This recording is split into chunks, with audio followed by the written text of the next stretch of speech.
আন্দোলনটাকে কোনোভাবে থামিয়ে দেওয়ার চেষ্টা করা হচ্ছে। তো যেভাবে বলা হয়েছে কালকে হাজিরা দেওয়ার জন্য আমি নিশ্চয়ই সহযোগিতা করব তদন্তে।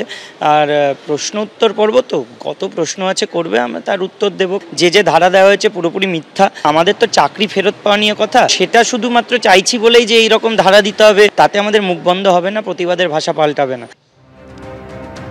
উচ্চ মাধ্যমিকের ফল প্রকাশের পর ৩ সপ্তাহ কেটে গিয়েছে, কিন্তু এখনো ওবিসি মামলার জটে আটকে রয়েছে কলেজ ও বিশ্ববিদ্যালয় ভর্তি প্রক্রিয়া।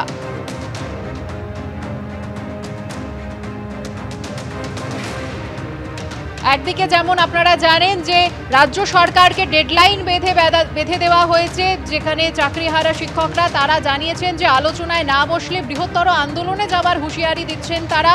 তখনই চিন্ময় মণ্ডল চাকরিহারা শিক্ষককে আজ বিকেল 4টের সময় বিধাননগর উত্তর থানায় তলব করা হয়েছে। তুমি দেখেছো চাকরিহারা শিক্ষকদেরকে পুলিশের তরফ থেকে নোটিশ পাঠানো হয়েছিল। আজকে যে বিষয়ে গতকালকে নোটিশ পাঠানো হয়েছে বলে চাকরিহারা আন্দোলনকারী এবং পুলিশ সূত্রে জানতে পারছি, সেটি হচ্ছে চিন্ময় মণ্ডল, যিনি এই আন্দোলনের অন্যতম আন্দোলনের নেতা এবং তিনি একেবারে সামনের সারিতে থাকে।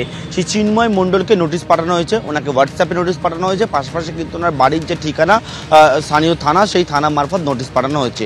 এবং সেই নোটিশ পাঠিয়ে আজকে বিধাননগর উত্তর থানায় যে মামলা হয়েছে তার পরিপ্রেক্ষিতে বিধাননগর উত্তর থানায় বিকেল 4টের মধ্যে চিন্ময় মণ্ডলকে হাজিরা দেওয়ার জন্য নির্দেশ দেওয়া হয়েছে।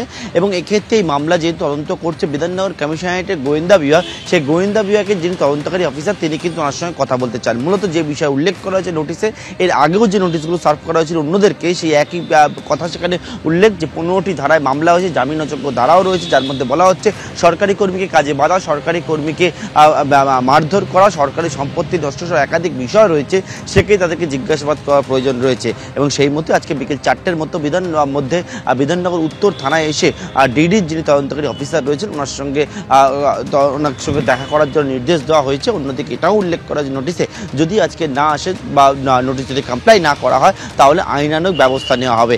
এর আগেও তুমি দেখেছো মেহবুব মণ্ডল আরও একজন আন্দোলনের মুখ সহ মোট 4 জনকে জিজ্ঞাসাবাদ করা হয়েছিল। ইন্দ্রজিৎ মণ্ডল শিক্ষক নেতা, তাকে জিজ্ঞাসাবাদ করা হয়েছিল। অন্যদিকে গ্রুপ ডি চাকরিহারা একজন, তাকেও জিজ্ঞাসাবাদ করা হয়েছে।